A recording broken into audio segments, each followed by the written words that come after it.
Ang ganda ng panaginip ko. Pinapagalitan ako ng isang pagong. Ngayon kapag maulan na ang panahon, mas napapadalas na ang pagtulog natin. At ganun din kapag gabi. Lahat tayo natutulog naman kapag gabi, di ba? Di ba? Tulog?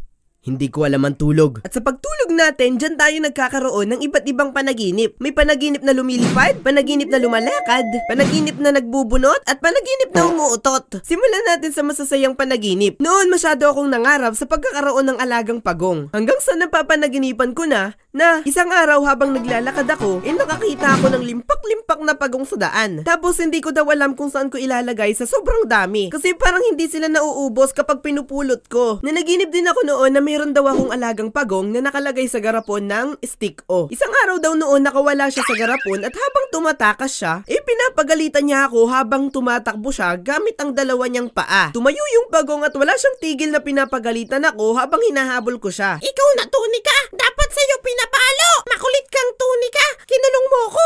Ang pangit ng lalagyan! Bad na, Tunika! Hindi yun yung eksaktong sinabi niya pero pinapagalitan ako nung pagong na yun. At ang matindi, hindi ako nagtaka sa panaginip ko kung bakit may pagong na nagsasalita. Lumalakad sa dalawang paa nang nakatayo. As in, parang normal lang sa akin yung ginagawa nung pagong.